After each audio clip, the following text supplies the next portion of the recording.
God bless you. Well. We're so glad to be here again. Welcome to the Brinson Institute. Again, another week, and we're just thankful what God is doing with us and for us in the land. And we're just gracious that God is blessing us. And we're glad to have you on. I thank God and thank all of you that have constantly shared with us every week on the Brinson Institute. We also are grateful for those of you that have made contact with us and have called us and talked to us and have shared with us. And we just are glad that you're continuing to participate with us in our celebration as we come to you on this platform. I thank God for you and all the things that you have done. Those of you that have called in and have checked in, and those of you that have also sent a donation in by going on our website, I'd like to thank you for your ongoing participation. Today we have a special guest today, and they're just running just a little late. So as we just go ahead and continue to talk, they're going to be coming on in, and we're going to get on with our show. But in the meantime, I just want to share with you and continue to thank you and thank God for what He's doing in the land. We're just grateful for all the things that are going on and all the things that are happening at this point. And you that are listening to us at this point, you might want to hit your share button and just share. Let them know that we're watching the Brinson Institute right now, and we want you to hit your share button so you can connect us with some of your own friends on this hour. Well, we're just excited about what God's doing. One of the things I wanted to take a time out and to invite those of you that are listening, give you a heads up on the first Saturday in June to meet us at our roundtable fellowship. This last month, we had over 40 leaders that were there. We had BMO Harris Bank that came in and shared as to what kind of finances support that they can provide for the churches. Those in churches, those that you are pastoring, those of you that also in the marketplace, in your marketplace ministries. I want you to continue to pray and seek the Lord and do some research, because there is hope and there is also fellowship and also other kinds of programs to support the vision that God has given you.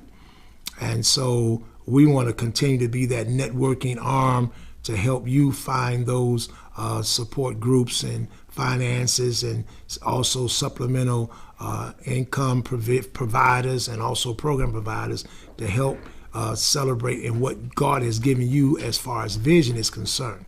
So this coming Saturday, the first Saturday in the month of June, we're going to be talking about taking a look at your vision and how do you move your ministry and to get into a momentum of what God is doing. You know, sometimes we have an issue whereby we have people who come in and we start ministry, we start our vision, and then what happens is the vision gets exciting. We go it's almost like a bell. We go up on top of the mountain and then we fall, we go back down the side of the mountain. And after a while we get frustrated because somehow we have not planned. We have not really taken a look at the things we need to do, the things we need to be about as we share in the body of Christ. So I want you to continue to pray that God give you strength, that you continue in your worship and in your praise and in your celebration to do what God has called you to do and be and become. And so, therefore, we're going to be doing that on our first Saturday in the month of June. We want you to mark your calendar and put that on your calendar. Meet with us at our Leadership Roundtable Breakfast Fellowship the first Saturday in June at our Apostolic Headquarters at 8600 South Bishop. Come on out and be with us, and we'll be thankful for what God is doing. Okay, so we are grateful for all of those things that are happening. And so today we were looking forward to talking with our guests and sharing on retirement. And one of the things that is crucial for some of us who are retiring now, we go through a lot of challenges, and a lot of times we are just excited and looking at, but what do I need to do? How and what should I be prepared for as I retire? And so we're going to be talking about retirement. But let me start out by giving a definition. I decided to go on Wikipedia and Google to get a definition of retirement. And they're coming in now. Just come on in, Dr. Al and Dr. Ruth. We're on live. Just have a seat right here, Dr. Ruth, Dr. Al. And you don't have to say, no, we're live on TV right now. And so we are talking about retirement. So I want to offer a definition of retirement. And according to Wikipedia, retirement is the withdrawal from one's position or occupation or from one's active working life. Let me say that again. Retirement is the withdrawal from one's position or occupation or from one's active working life. Wow, that's kind of general. But as we continue, we're so glad. Let me pause now. Our special guest has made their arrival. You all can just look at that camera when you're talking to the folks. We have Dr. Aldred Locke. Hello. He's just retired. Just look at the camera when you talk. And Dr. Ruth. Praise God. Praise God. And they're here. They ran into a little snafu, but they're here now. And our show can continue going. But they're also a part of our Brinson Institute. Nice. And we're going to take a moment before we get into retirement and just play like you have not retired yet, Al. Tell us what you do, what you've been doing, and then look at that camera and tell us, and then Dr. Ruth, tell us who you are and what you do so they'll have an idea who we're talking to. Okay, all right. First I want to say thank you for inviting us to your show, Apostle Brinson. As you know, as the audience know or may not know, Dr. Brinson and I go a long ways. We have had a lot of interesting. We had a good journey in developing my spiritual understanding, working in an organization. But going back to what I do. Yeah, tell us what you do. Well, what you've done. Where have your life taken you these years? How many years? Let's start with you being recruited to that great war that somehow the Lord spared me from, the Vietnam era. Okay. All right. That's an interesting topic. Just don't get on the topic. Just start telling us from what you do since then. Okay. After I got drafted and got out the military, actually I became a hairdresser, believe it or not. And that was kind of an accident because I went to beauty school with a girlfriend of mine at the time. And at the time, coming out the military, there was a disconnect because if you're trained to look at people in an attack mode, you have to kind of get out of that. And a lot of veterans, they're still in that military mode. So going to this beauty school, actually, it helped me kind of get back to people. And I was recently divorced, so it was kind of fun times and all that. And then after that fun time ended, after 8-9 years, I decided to get serious with myself and go back to school. I went to Chicago State, actually, and I got my bachelor's in nursing. And after that, I started working at Roseland Hospital, where I met my beautiful wife, Dr. Ruth Locke. Mm-hmm. And we decided to do a little bit more. Initially, I wanted to be a nurse anesthesiologist. Where's the anesthetist? That's good.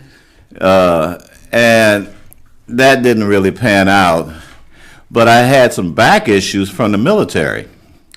And I met this African-American chiropractor, and he told me about chiropractic science, and I went to him, and when I went through the hospital, they wanted to give me a bunch of drugs and even talking about, exploratory surgery. But this guy fixed me, and I fell in love with it ever since. Wow. So the alternative method does work. So I got into school, and Ruth came in behind me. And from that point on, after that, we opened up a business and ran a very successful business in Homewood for about 10 years. And with the economy start acting up, recession and all that thing, I had to go to get out of the business and get a job. So I was able to get a job at Jesse Brown VA Hospital. And that has been one of the most rewarding experiences in my medical life, because as a vet, I'm working with vets in the healing process and taking a holistic approach to that. You know, you heal through spiritual, mental, physical, social, financial, marital. So you're covering all the bases. And that was a very interesting experience that I just recently got out of. I've been retired now for over close to 3 weeks now. Wow. So, but the lessons learned was impactful. I learned a lot. I met a lot of great people. I think I'm going to put a plug with Jesse Brown. That's one of the best hospitals in Chicago, especially relative to the veterans. It's a quiet secret how well they do and how good of a job they do in treating the veterans holistically. So now we're up to you getting ready. You've retired. Now, before we get into that, we're going to talk about who is this young lady next to you. This is Dr. Ruth, your wife. Dr. Ruth, tell us something about yourself. Because, see, what we're going to move into the rest of our show, we're going to talk about retirement and how it affects both spouses, for those who happen to be married, and then we'll probably hit on how it affects those who are single. But before that, Ruth, Doctor, you're not retired. Have you retired yet? Never. So let's talk about who you are, what you've done, and what you do now, and then bring us up to date, and then we'll start discussing this whole piece that Dr. Al woke up one morning and retired on you. We're going to talk about it. Well, I just want to say thank God for being here and awarding me this life that I have, because it is a reward. Now, I've been nursing since 1989, so working in some form of helping others, and that has been my life mission, to help others. I love people, and I can't see, and I believe, that's the way God would have it. On my way over here, I kept thinking, if it had not been for God, where would I be, And if he didn't, even with that, thinking I would have lost my mind some time ago. Okay. However, I did meet my husband at the hospital. As a matter of fact, I was his boss. And this is just a little quirk. I told him he'd be fired if he didn't marry me. Oh, wow. So those out there, you understand. But we went into the chiropractic business together. It is not something that I sought to do. However, once I read the book, I fell in love with it, because what I was seeing in Allgale Garden and around was our people weren't being taken care of properly. They weren't being sought or taught properly. It just was, it's like a snapshot in life. You get them in emergency, you give them their medicine, you give them their treatment, and they out the door. We weren't spending enough time. You would see the respiratory problems, spontaneous abortions, tumors, and all that, especially from Allgale Gardens, where they were built those foundations on those dump sites. So you were seeing a lot of medical problems. And I felt the best way that I could help was to do the chiropractic, because it not only brought me in traditional medicine, but it also brought me in alternative medicine, and the combination, in my opinion, works. Mm-hmm. So, we didn't grow uphill, we grew plants, we grew fruit. Amen. So if the Lord put all these things in place for us, why aren't we proceeding with that? And as Apostle said, who is my covering, and I owe a lot to him for my teaching. I believe that the Lord put him in my life for my direction and keep me on a path, because I was raised apostolic. And as you can see, I still wear jackets when it's 90 degrees outside, so I haven't learned yet. But that's all right. You can wear your jacket. We're not going to be bothered with the clothes piece. You can still be saved however you wear. So in September of 2017, I had a stroke. And the Lord sent someone there to sit at my bedside and hold my hand through that process. And I asked at that time, if I'm supposed to help people the way you say, or you sent me back to do, then how can I do it if I'm all mangled up? Fixed it that next day. I'm not mangled up. Even though my mind may go and come, my memory is not that good, but I attribute some of that to aging also. But for me, it has been just wonderful. This life has been wonderful. And no, with that being my disability, having to stay home because I may get lost driving and for long distance and periods of time. However, I do what I do. I still give information. I still do research. I try to study, to keep myself abreast. So if somebody calls and asks me, I may not know the question then, but I can, or the answer then, but I can actually look it up. So the Lord bless me still to be able to look things up and retain a little information. So I have been blessed throughout this transition. My husband, like you said, he recently retired, but I have not. In this household, doing this household thing, what you find is that you take care of everything. You're the steward over everything. I mean, from opening the mail to cooking the dinners to doing the laundry. I mean, you're in control. But when somebody turns around and inserts themselves in your spot, they take over some of the activities you have become used to doing. Like I noticed, and I probably would never have noticed this, but he was opening mail, and I was like, why is he in the opening mail? That's my job. Little things like that. That's my job. He replaced me for that. Now, you know what? Now let's segue into that and say, okay, so Dr. Ruth, I would say, because both of them are nurses, both of them became chiropractic doctors, so both of them are in the medical. The difference was that Dr. Al, he had to go punch a clock at an institution. And Dr. Ruth, she is self-employed as a professional doctor, which means she does what she want to do, however she want to do. A little CN, work a little this, a little that. Go do a workshop, do a seminar, go study here, so she was like preacher, self-employed, making money in the various modalities of being a doctor. So therefore, she had access to the house.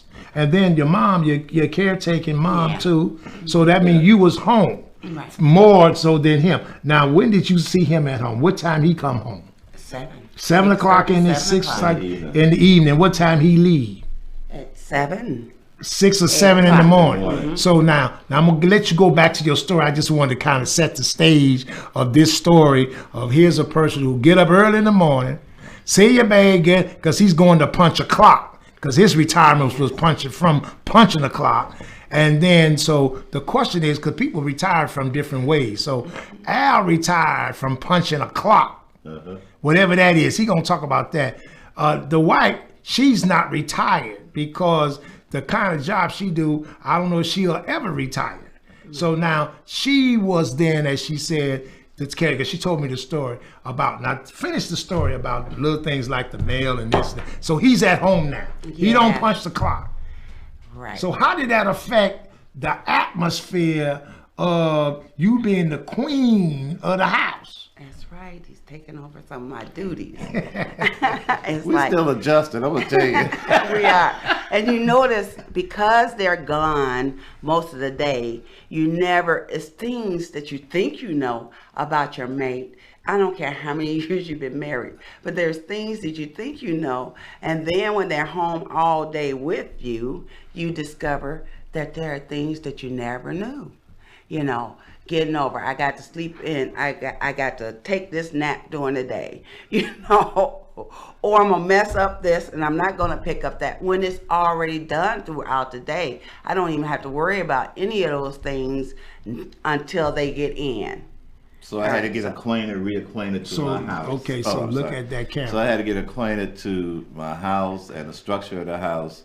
But I'm gonna before I let Ruth talk, I just want to just say this has been a great spiritual journey too, and I'll talk more about that because, you know, I can't. I just thank God for the blessing He's given me with Ruth, the blessing He gave me with Apostle Brinson, and the spiritual journey of knowing God in our lives.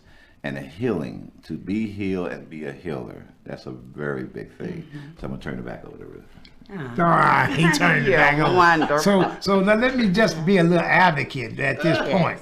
So you're saying that basically before he stopped going to the institution to work, that you had your day pretty much, he didn't know. The only thing he knew is when he came home about 7, 8 o'clock, he knew whatever you all normally do, and whatever you needed to do during the day, however you felt like you wanted to do it, you could rearrange and do it as long as whatever y'all do at 7 or 8, it was there when he got it. Now you got to kind of figure out, feel sneaky, rearrange, because he around there looking, what's you doing now? What's that? So that's what they talk to us about. And Alice Sam now, you know, when he get up, he be sitting around, look, you be like, I'm sure you be like, Al, do you want to walk the dog? Do you want to go out? Do you want to cut the grass? Go to the store. What you need? Just go do something. Because he be like, well, babe, what you getting ready to do now? Well, this is normally time I sit in my chair and rock back and just drink me some lemonade or something. Why are you drinking? Well, this is my time. Well, now, so you got to go. So what you got to do? Tell us about it. I hear a lot about you're always busy. Why don't you sit down and take a rest? Why don't you take a break? But see, there's always something to do. So how can you really break? But they're sitting there in your way. Space. In your way. It's like you got to walk around, you know. I was raised this way. The man's work was on the outside of the house. If you had a dog, then they do the dog, and they do the basement. But for the most part, they were out of your way. But now I got this person in the house that's like one of those rugs. You got to move around. You got to step over because they're always there. And it is an adjustment. Putting the top on the toothpaste. Don't squeeze it in the middle. Squeeze it at the bottom. You know? And wait a minute. And he's only been retired home how many? 2 weeks. 2 weeks. Don't use the guest towels. 2 weeks. Use the regular towels. Don't just go in there and pull out any towels. You know, it's stuff like that. We had an argument. We had a discussion about towels. You know, most women had these set towels. I guess they company towels. That's right. You know, and I'm just grabbing towels. You know, what the heck? You know. And, you know, we had that little discussion about these towels. So it's really it's that type of adjustment of being home. And for me, I got a year of honey-do list, you know, that I'm working on, that's just trying to keep me busy at. But at the same time, it's sitting down and finally having a chance to exhale. Yes, I understand that. That thing was done. That was an accomplishment. God got me through it. It was beautiful. And here I am now. I've survived that. I'm a survivor. And I'm in this new world called retirement. And it's a new world. So, you know, do I have a lack of doing things? No, I don't have a lack of doing things. But at the same time, you don't want to just run and do a lot of things. You have to learn how to rest. In retirement, you have to learn how to mentally rest. I'm still mentally resting my mind. I find that you know, I'm mentally exhausted, you know, and I find myself resting, sleeping, that type of thing. But I'm getting back to me, but I'm not trying to jump into a lot of different things. I'm just trying to take it one step at a time, see where God want to lead me, because, you know, again, with all this experience and knowledge that Ruth and I have, we have to say, well, God, where do you want us to do now? I mean, like you said, we're not going to stop, but it's just where we're going to focus our attention into now. And where do we go? So it has been funny there. I mean, I don't want you to focus on anything that you might have taken negatively, because it is good to get up and have a cup of coffee and laugh and talk early in the morning. Not him rushing out the door with the cup and we peck and the dog say bye and then push me against the wall. So, so I don't go out with him. All right. So it does feel good that way. However, it is still a learning process. And change is always a learning process. I mean, you have changes, physical, emotional, it can be financial, environmental. So change has to set. And I'm not a person that adjusts quickly or rapidly to change. I mean, we're changing with our hormonal changes in our body. Like I said, my mental status in my body has been a change and a challenge. You know, I recently, the year before last, I had the stroke. Then last year, I lost my father in a car accident. But then I was looking at him even before that, how he had changed. Here was a man that was like 6 feet or more tall, and now you're my height. You know, my dad shrunk, and so I found myself standing there one day saying, is this really my dad? Really, is this my dad? You know, because he's so shrunk, that strong man, that guy that was always quick with the what do you call it? Yeah, quick-witted. I mean, fun-loving, caring, giving. I mean, here was a person that had also been stricken with Alzheimer's. So we were going through that. And like I said before, the Lord gives you things, but he's not going to put you in a situation that he has not equipped you for, he has not empowered you for, and he told you already you are more than a conqueror to him who loves him. Amen. Okay, Amen. so therefore, you know, I was looking at that. Then with the sudden loss of him and my mother becoming disabled totally, basically, having nowhere to go because she couldn't stay in her home anymore, but dealing with her frustration of not being independent, losing her home, so to speak. I mean, and then having to stay with someone else. You know, that is also a challenge because I take care of her in the home. And it is him and her together.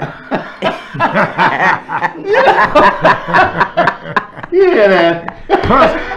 Plus the other things that we do. We call, sometimes I say, Dr. Ruth, what about alkaline water? Dr. Ruth, what about this and what about, she still, you know, I was over there for the retirement party, and I don't know what happened. I think, you know, I was doing something, you know, I know I'm 67, but I have this 15-year-old son, and you know, the male issue of them trying to evolve like they something, and you know, and every now and then they want to test you to see if you old. So you know, we had our little tussle. I must have grabbed him a certain way, even though I won this time. I won. I think I twisted something. Yeah. So I told him. He said, "Dad, I'm gonna beat you." I said, "You'll never beat me because when you start, I'm like, go on now. I don't feel like bother. I'm gonna hurt you. Go on now. I'll hurt you before I let you beat me, and then you won't mess with me. You know that old." Right, you gotta punch. But I must have twisted something, and it was my pain, and I was like, I was so much in pain getting up, and I had to walk a little bit like an old person. I got there, she was like, Pastor Brinson, what, you want to sit down? I can't sit. Oh, she said, come on back here with me. So she took me back there in the other room and was doctoring on my back and stuff as a chiropractor at his retirement party. I need to have Apostle, we gonna be gone for a half an hour. I felt much better. I've been straight. And so you still do your work as you still doing the work of a chiropractor, doing the work of a nurse, doing consultations and all that, on top of the fact that we're dealing with this new experience called Retirement Refire. Yes. Retirement Refire. And let me say something about that. Yes, you know, I'm inserting myself in my home and coming from a pattern of working it's almost being, everything is kind of new. Yeah. Ruth and I have been married for over 20 years, but when you're living with somebody now 24/7, there's a lot of different things Yes. you learn or you didn't know about each other, you know, and so that we're still in that adjustment period, and it's great because I love my wife, and you know, and I have to learn to be a little more tolerant, being with a person. Okay, you know, all right. Like I said before, it was just, we just had a short time. Things were compressed. Your relationship with each other was in a compressed time frame. But now, you know, okay, so you know, it's learning each other. And for me, it's being tolerant. I see what she's doing. I know what she's doing, but now I'm learning the minutia of what she's doing. Being there with mom, that's been a very great experience. Dealing with the elderly, because you never know. A lot of people are taking care of their mothers or their fathers in illness, and it's a challenge, but it's a great experience.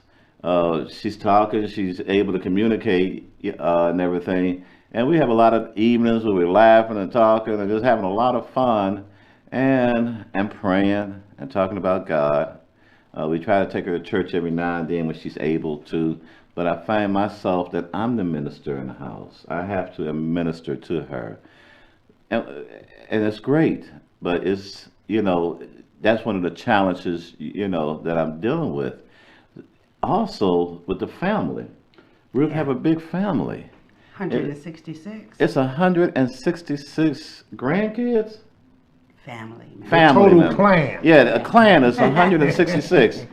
And Who are in and out. I believe 166 came through the house over this period. And I'm a private person. I was a private person. Not anymore. But the challenge with that is being a mentor, being a grandfather, being the patriarch in this situation. The challenge is to teach these young men the lessons that I've learned, talk to them and see where they at, help the ones that I can help develop them. And so that's my challenge. And it's great. It's great. It's great. And that's part of the spiritual journey. Okay, God put this in your life. You know, we were talking about, at one time, we were talking about opening the church or running the church, but now church is in my house, literally. That's So, the beginning of church. One of the things, for those of you that are watching us and those who tuned in late, I thought it would be good on the Brinson Institute to take a time out and take a real look at everyday real people. Yes. And take a look and examine the journey of lives, especially when it comes down to looking at what I call significant lifestyle adjustments. Yeah. And so I thought about that, and when I talked with Dr. Al Locke, he told me he was retiring, and I talked with Dr. Ruth, and we got to laughing and talking about the challenges, the differences, the expectations, the joys, and also listening to him say he really don't know what he want to do at this point, which is okay. Mm-hmm. But at the same time, oops, there it is, that it's a process. And as he has beginning the quote unquote whatever retirement means, we say refire, reflection, rejuvenation, restoration, and all of that stuff as it moves into a definition of I just withdrew from my position or occupation from my active daily punching the clock job. To now I'm a student of life in general, minus punching a clock. So who was I before? And before I punched that clock, while I was punching that clock, now I'm not punching the clock. Right. So who am I? What I been? Now I'm discovering, and what has been our relationship. So what I wanted to do today, we're going to get back into discussion, was to bring you a live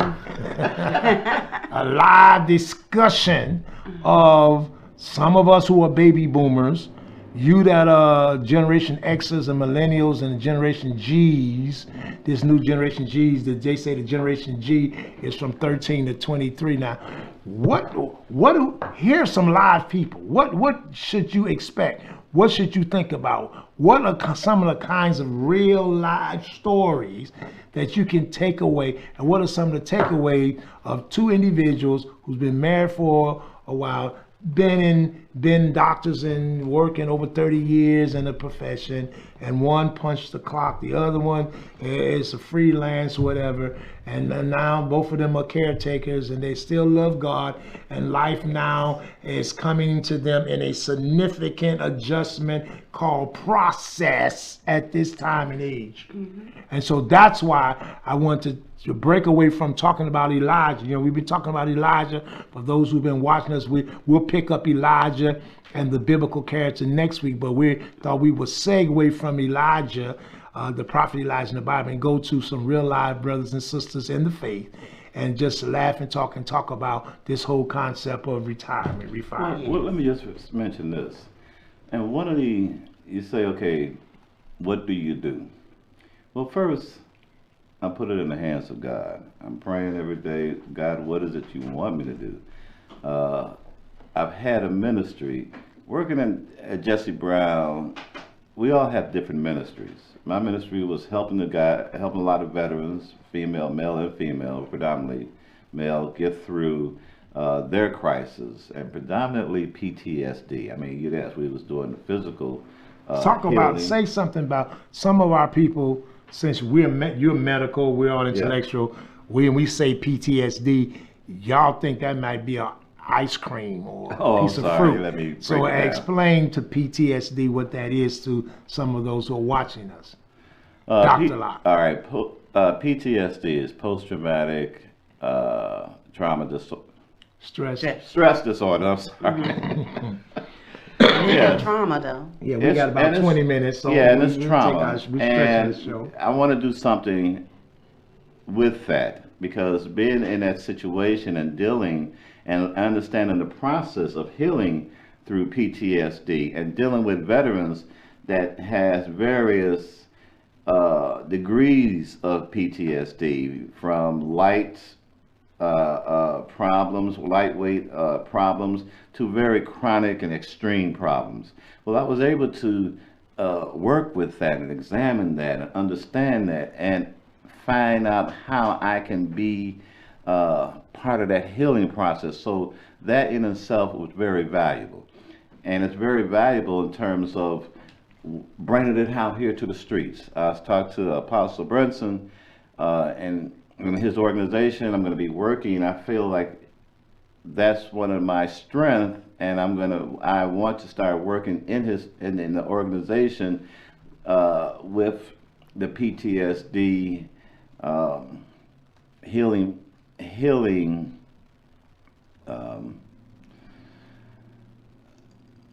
I want to be able to put a package together to help PTSD people. PTSD is not relegated to veterans. Yes. We see so many problems. Ruth and I was talking. These kids witnessing all this gunfire and all this violence. That's PTSD. Yeah. That is PTSD. Loss of family members. Loss of family members. This extreme violence. Well, what about the psychological effects that these people, especially these children, has witnessed? So I'm praying on it, but I'm leaning toward doing something with that. Maybe see if we could develop some kind of programs that we can bring into some of these schools, or some kind of center for them. The biggest problem out here, again, is mental health. PTSD is part of mental health, or is the umbrella of mental health. Wellness and wholeness. Yeah. Mm-hmm. So it's how you look at it, but you know, it's a lot of different variations of PTSD out here. So with the assist of Apostle Brinson, we're going to be working in that direction. And that's what I feel like that's the first thing I want to do. After, I'm going to get my rest and everything and pray on it and get my head together and then get my material, how I'm going to do this. But I feel like that's the next calling on my life to, when I step out of my house after I get rested and everything. And when we say retirement, if you've been a person that's been active, and especially in the healing process of people, you don't stop. It's in our DNA to continue.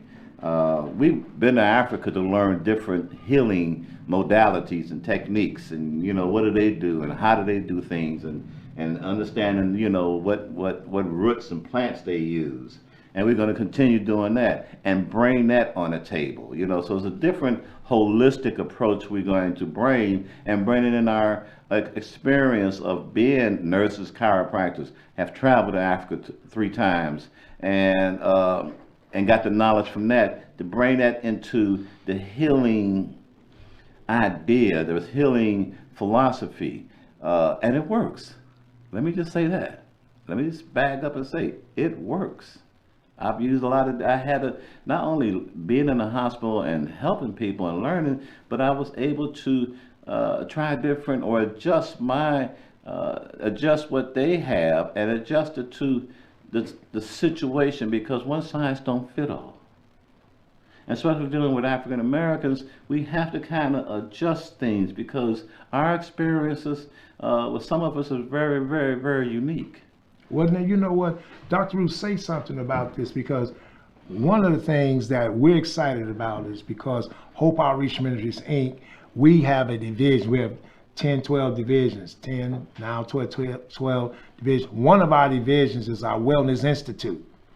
And both Al and Ruth, they were our national directors of the Wellness Institute, but they got so busy that they said, Dr. Brinson, to do right, just take us off as directors, leave us in the institute, and put somebody else over. So those of you that have seen our show and met Dr. Tony Akers, she's now our director. She's busy with the oils and the herbs and all that. But whereas we were putting the Wellness Institute together, I remember one day was at the house or somewhere, and we were looking at the goals and objectives. You made a statement.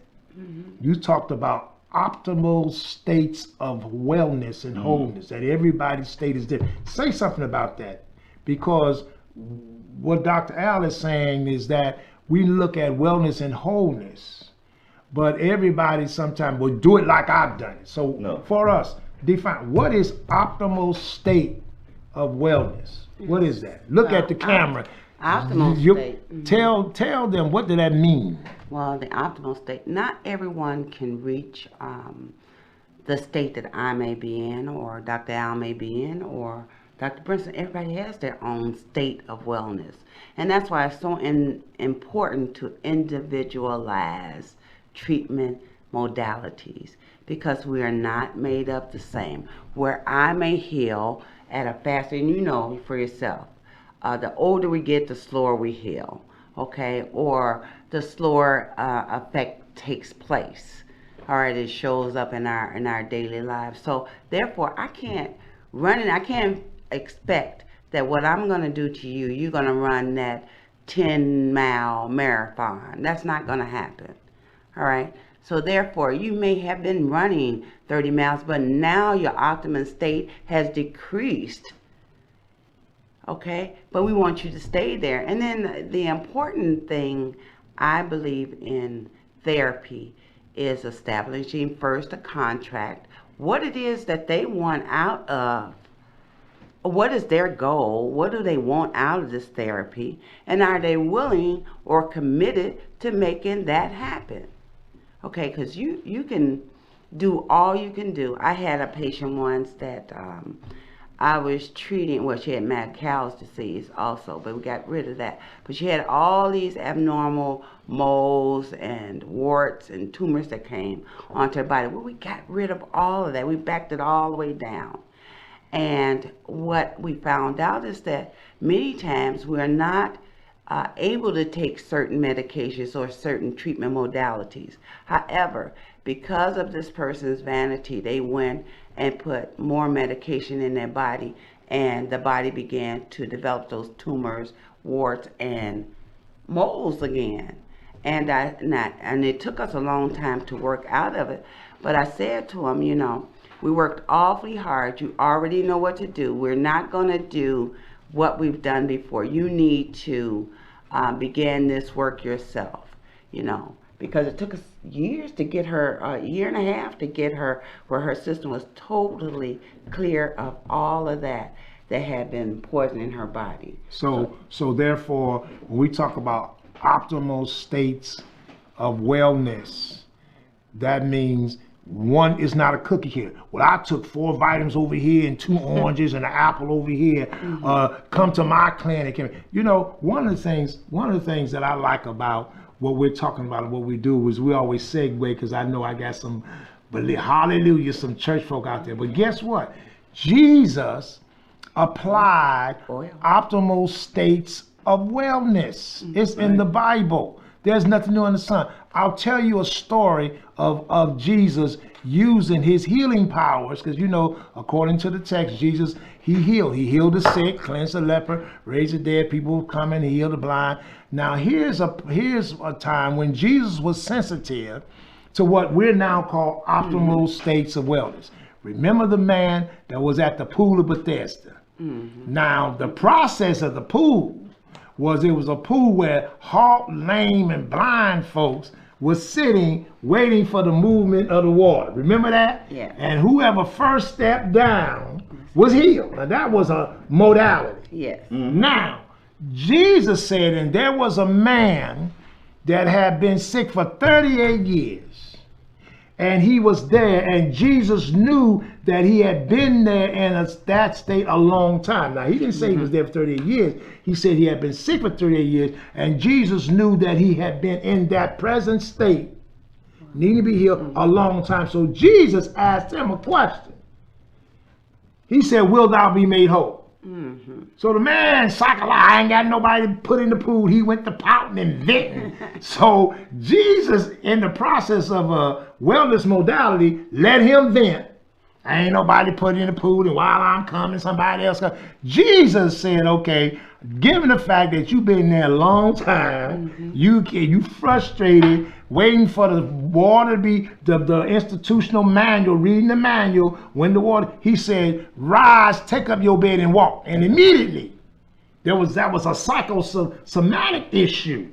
So his optimal state was, I can't stay here.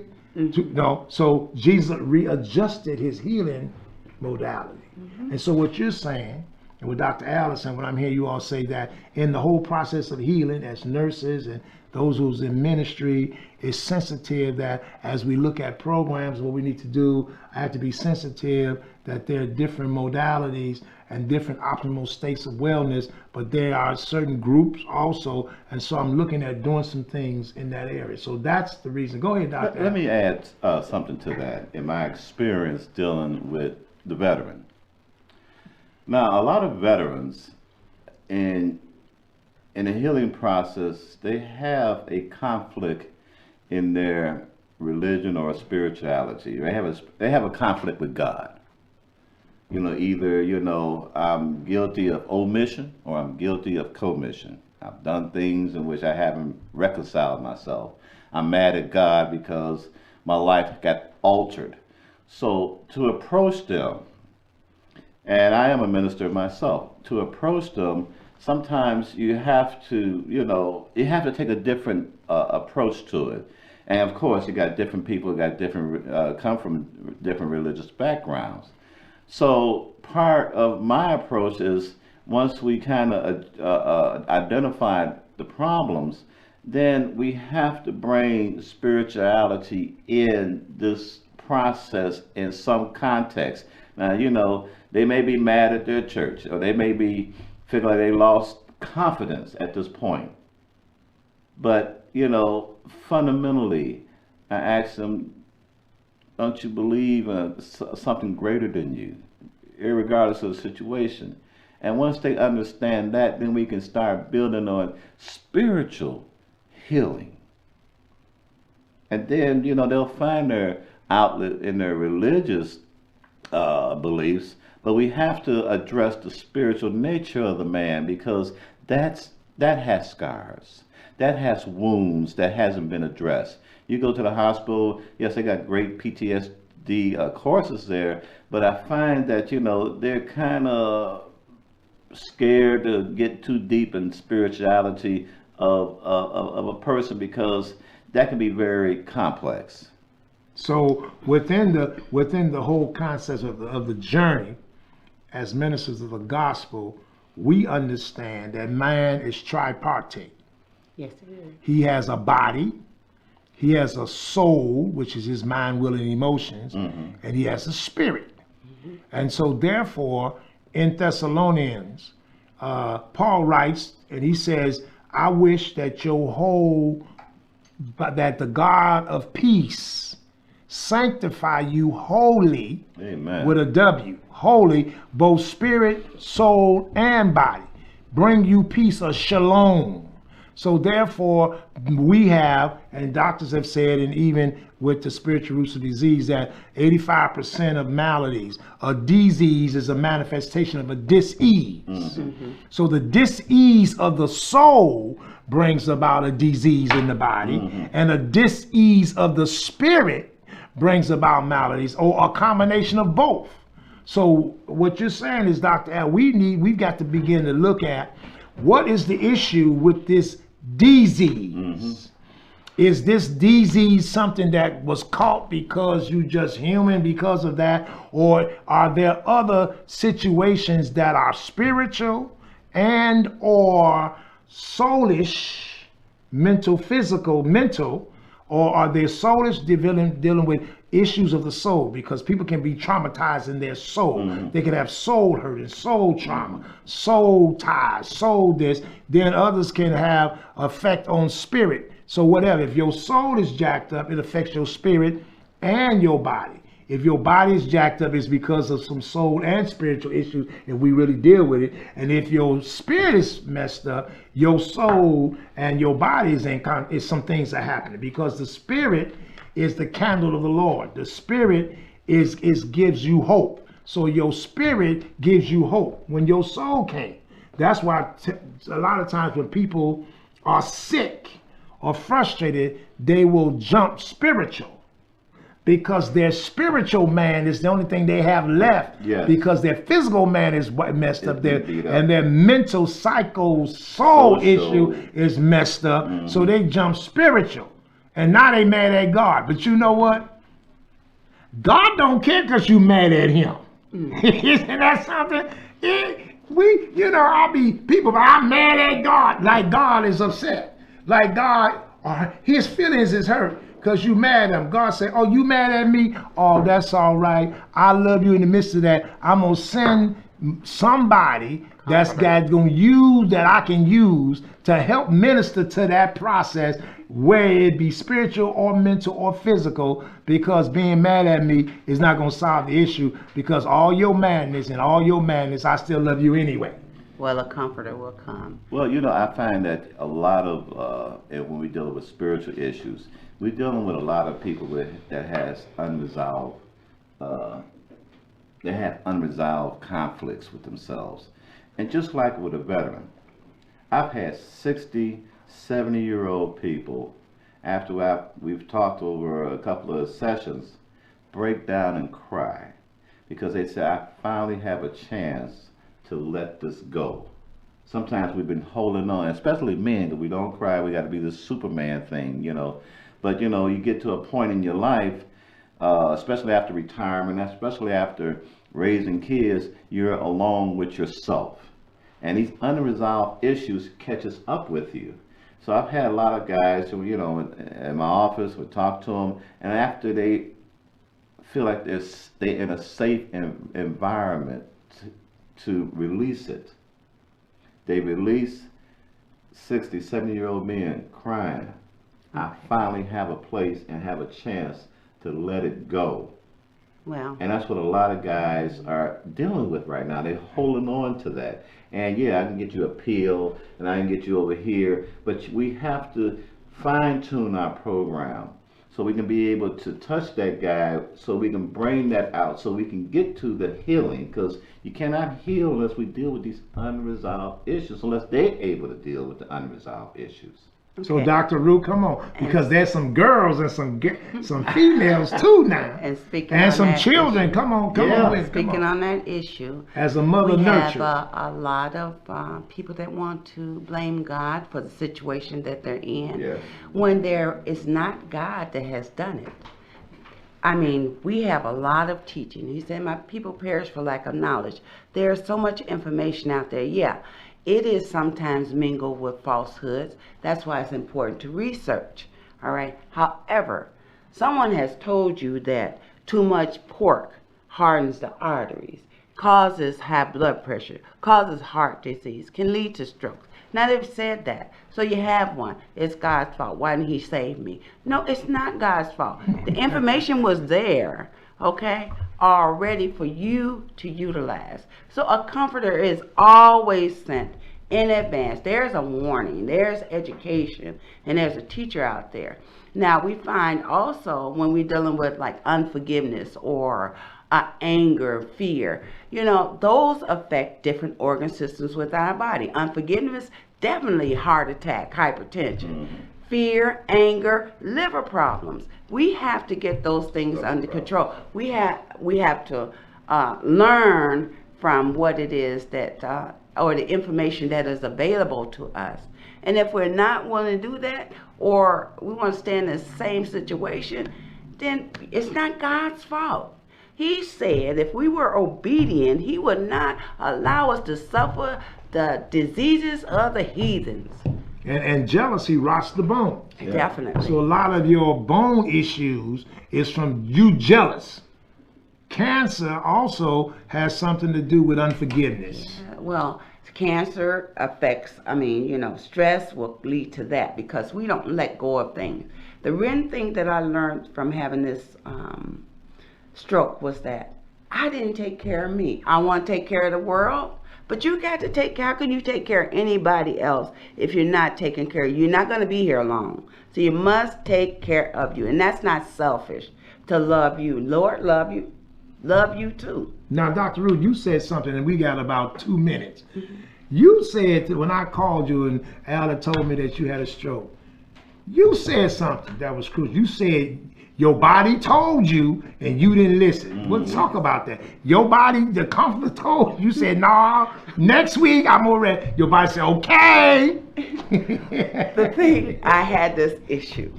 I had this real issue. And I know it's one of those idiot things going on. But I would not drink water from a fountain or out of anybody's house, okay? Nor would I use anybody's washroom. Okay. All right. So therefore, because I've had bed bugs and fleas, and that's a killer. So I didn't carry water. It would be like 100 degrees in the car because it's going to be hot in the car, and I'm not going to take it into their home.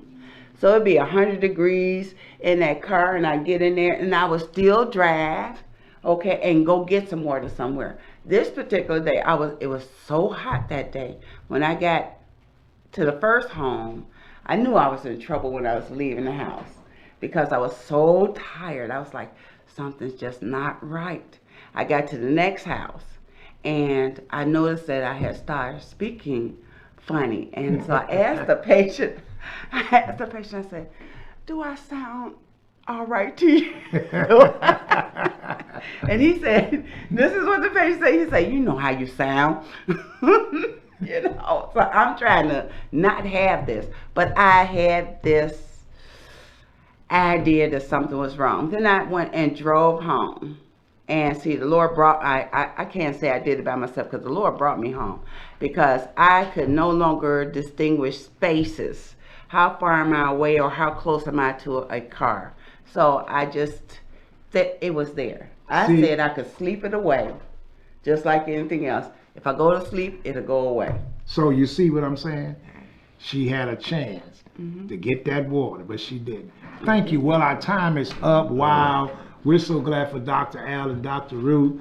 You're going to probably pick them up on one of our other shows as well. But thank you for coming. I hope you invite us again. Yeah, and thank you for being a part of the Brinson Institute. Until next time, this same place, same station, until next Wednesday, be blessed. And remember, refire, renew, be restored. May the Amen. God of Amen. peace sanctify you wholly, and so it is. Have a great So day. it will be. Amen.